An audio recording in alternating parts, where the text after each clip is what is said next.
going to go over now how to take a laptop apart. Now, I've taken apart many laptops, and though they differ from model to model, they seem to follow a general theme, and I'm going to go through my procedure for what I believe is the most efficient way to get the laptops apart.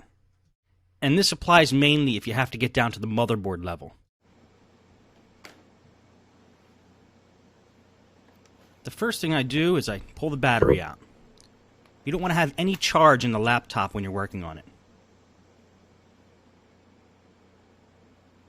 Second, I'll start pulling out components one by one. Components that I can get to easily and that will be able to be removed so they're not connected to the motherboard, like the CD drive.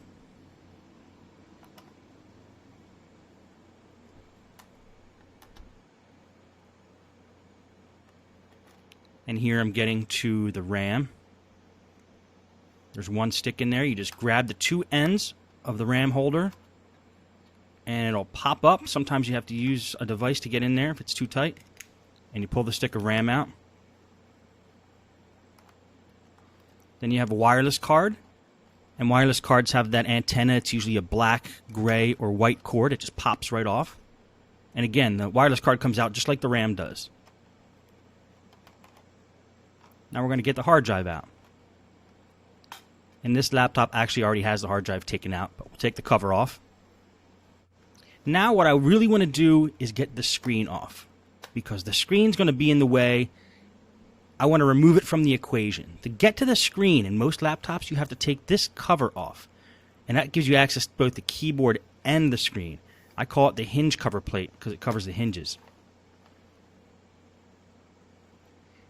And the way to get that off is usually to just pry it off, unless it's held in by screws, and that's why I turn the computer over.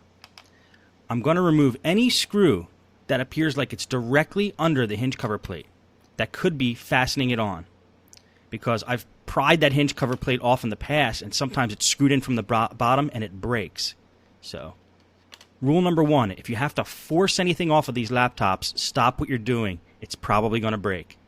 So I just play it safe and remove all the screws that could possibly be holding that hinge cover plate on. And the only way I'll be able to tell is when I go to attempt to take the hinge cover plate off. So just lining it up. I lined up how big that hinge cover plate is, and I'm just removing any screw that's directly under that. And this computer actually has a lot of them. Most computers don't have this many screws directly under the hinge cover plate.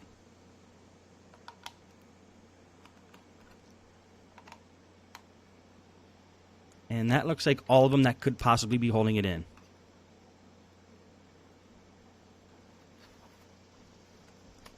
So now we flip it over, open it back up again, and now we attempt to remove the hinge cover plate, knowing that any screw that could possibly be holding it in is removed. And one way to get to it is to push down the keys and pry under the keys, being careful not to damage the keys when you do that. Or if that doesn't work, look for some other entry point, like there was right under the hinge. And then what you have to do is kind of jiggle it, and it'll pop off. Now we have access to the keyboard, and it's going to take the 4 screws off that are holding the keyboard on. Now that hinge cover plate in some computers might have a ribbon cable attached to it, or might be fastened in a different way, but they're all generally about the same. It's kind of snapped in there, sometimes with and sometimes without screws holding it in. And keyboards, sometimes they have screws like they have in this one where I'm pulling them off now. And they always are attached by a wide ribbon cable that you just grab by both ends at the connector and pull it out. Now I'm disconnecting any ribbon cable I see. This is for the touchpad. Because when I take the top plate off of this computer, that ribbon cable is still going to be connected unless I remove it right now. Now I have access to the screen, and this is the LCD cable I'm pulling off now. And these 2 wires here go to the wireless card.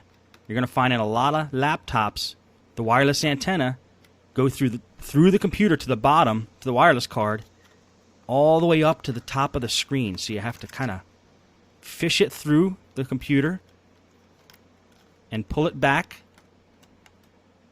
This way you could get the screen off.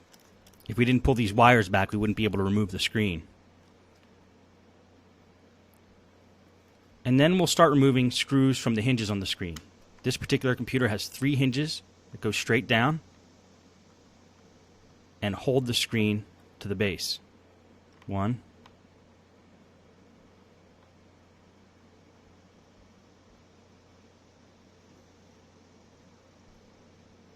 And they're all pretty tight, which is a good thing. You want these screws to be tight on a computer because these are the ones that are holding the screen on.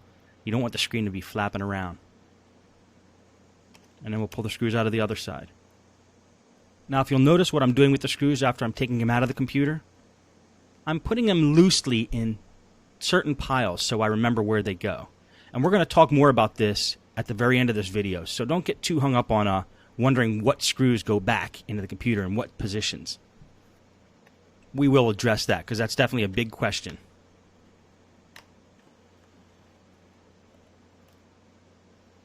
Now the screen should come right up after we pull out this last screw.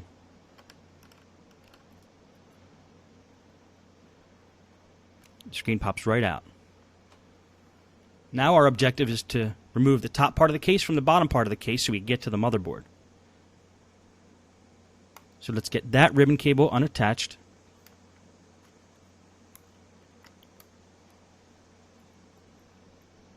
And this computer has a little circuit board here that needs to be removed, which we'll do now. Not all computers have this circuit board. This was where the power buttons are. I'm just going to take a screwdriver and just pop up the side a little bit and the whole plate should come right out. There we go. Now we're going to start removing screws from the top plate. Any screw that we see that appears to be holding the top part of the case to the bottom part of the case.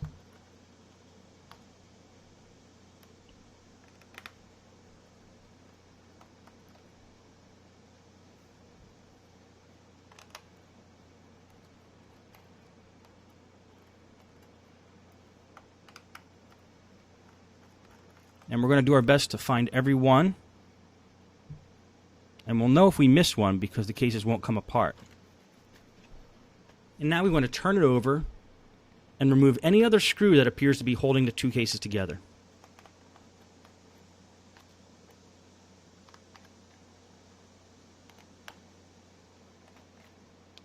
Now, generally, in most computers, most of these case screws are going to be about the same size, so you might be able to keep them all in the same pile. And you'll see in the case study videos, some laptops have markings next to each screw hole that tells you the size of screw that goes in there, and that makes it really easy for us. This computer doesn't, so we'll have to keep track of the screws with a system.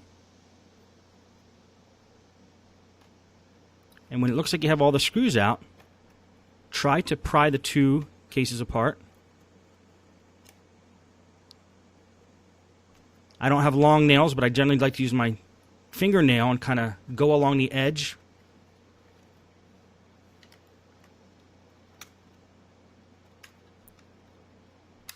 And just find some entry point where there's already a little bit of an opening there, a gap that you can get your nail in and kind of bring it all around.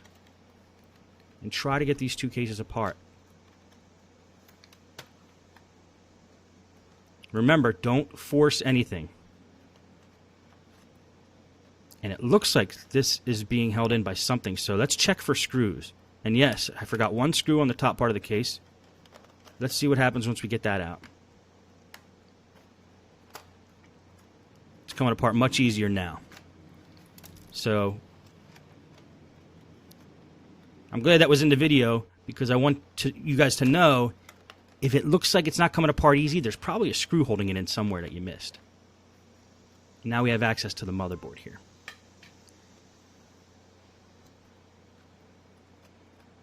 Let's put that off to the side. And we'll attempt to remove the motherboard now from the top part of the case. This big black device here is just the speakers, and that attaches with a connector to the motherboard.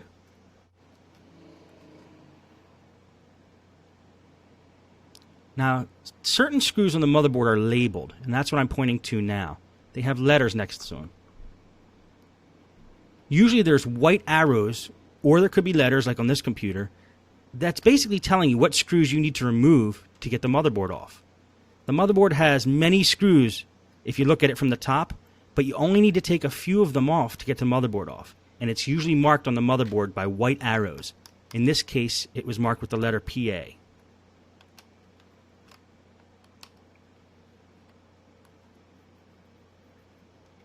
Now this little piece here is just an extension for the battery.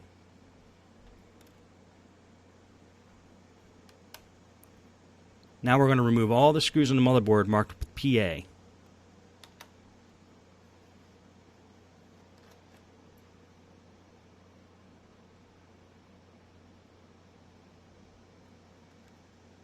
And when it looks like we have them all, try to pull the motherboard out of the case, gently. And you'll start to feel where the pressure is coming from if there's any other screws holding it in. And what this is here is the processor and heatsink and CPU fan. It usually all comes off in one big device and snaps onto the motherboard with a cable there. And if you notice those numbers, 1, 2, 3, right next to the screw holes, that's usually an indicator, and it will be on most laptops, an indicator of what screws hold in the heatsink over the processor, so you don't tighten them all down the wrong way. It actually is a guide. It helps you as a guide.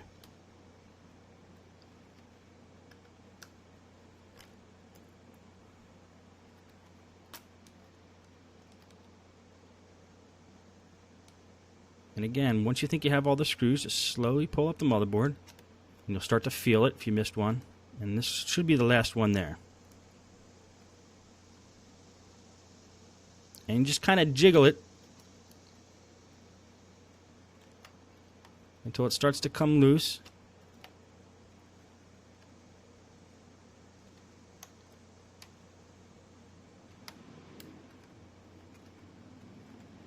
And pops right out. And that plastic piece I pulled out is just the holder for the PCMCIA slot. Going to lay something down so there's no static electricity on the motherboard when I place it down.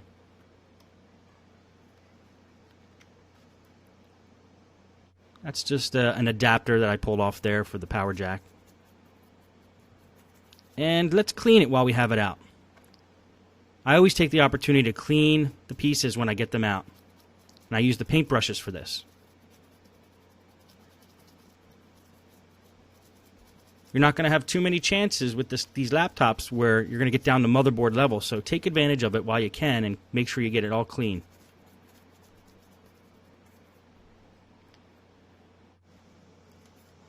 And since you have the fan out for the processor, blow it out with compressed air.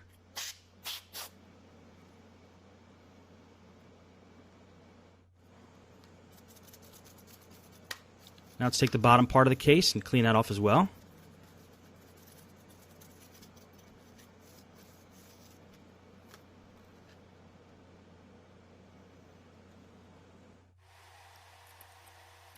And now, say if you did have to do a motherboard replacement, you got to start putting everything back together again. And I sped this video up because putting it back together is almost identical to taking it apart, in reverse order.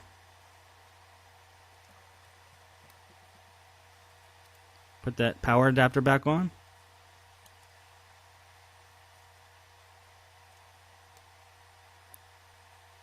Now we're putting the screws all back on the motherboard marked with the letters PA. Put the speakers on, attach them to the motherboard. They just fit right in there, which they usually do. And that's just a battery extender. Make sure you have all the screws on that were originally on the motherboard before you put the black cover back on. And that's twice I just checked to make sure I had them all back on there, and I do now. So now I can put the cover back on. It'll usually snap right together.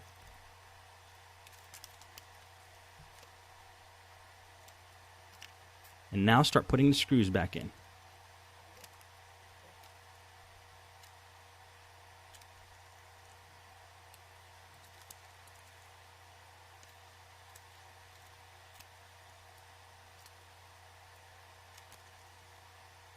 Now if you notice, these are screws I took out originally because I thought they were holding the hinge cover plate on. But since they're not, I can put them back on now. And then I'll put all the screws back on the top plate, the top part of the case. Attach the ribbon cable for the touchpad.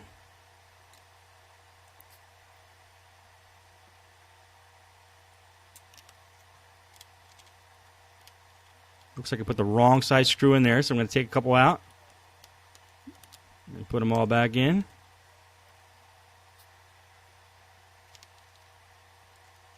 Sometimes you got to take a step back before you go forward. Happens to the best of them. Now put the rest of the screws in. Put that circuit board back in that has the power buttons on it, and make sure you attach the ribbon cables. Always attach your ribbon cables when you're putting things back, otherwise you have to take the whole laptop apart again. It's something that you just have to remember to do. You might get the whole thing back together and then realize the keyboard's not working because you forgot to attach the cable back to the motherboard. And we're just putting the screen on now. Now what I'm going to do, if you watch, is take a bigger screwdriver when I'm done tightening these up, because I want a little extra torque on these screws, because I don't want the screen to be flapping around. I want those screws to hold. So I just take a little bigger screwdriver and put a little extra torque into them before I put everything back. Attach the LCD cable, and now we're going to feed the wireless antenna back through the computer the same way it came out. We're going to close it up. Pull the wires through. Might as well throw the wireless card in now just to get those antenna out of the way. And they snap right back on to the little connectors there. Nothing magical about those connectors. They're very easy. Just put the RAM in.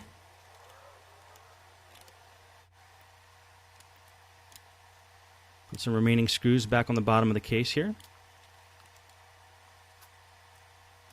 Okay, let's throw the keyboard in. Attach it to the motherboard with the ribbon connector.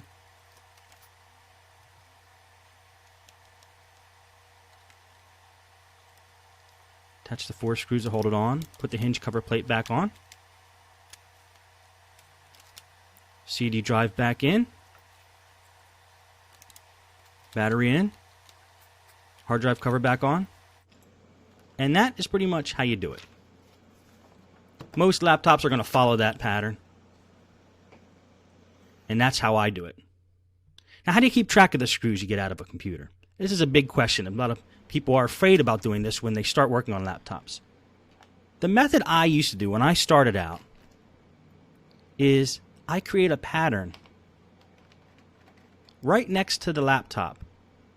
A pattern identical to the pattern in which the screws are coming out. So if one screw is to the left of another screw, I place it on the table left of that screw. And I sped the tape up here. You'll notice that a pattern starts to form of the bottom of the case.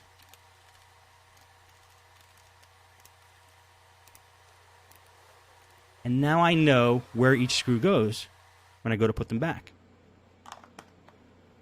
Some people use containers. And they'll say, every screw I take out of the bottom case, I'm going to put in container number 1. So I know that all the screws in container number 1 are used for the bottom case.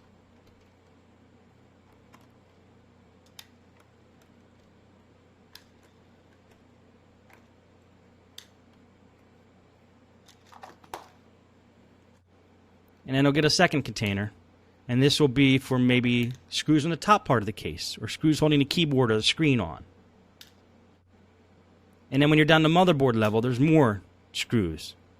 So you could use another case for that.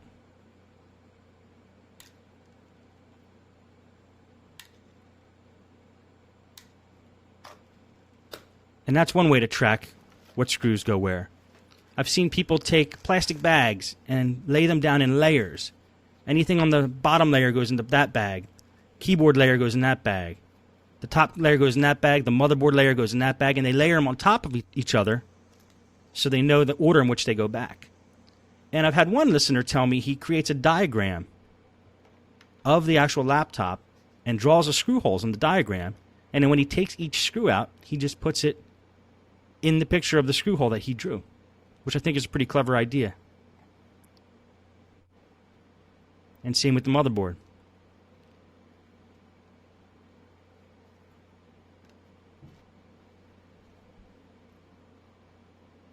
And he does that for each layer that he has to.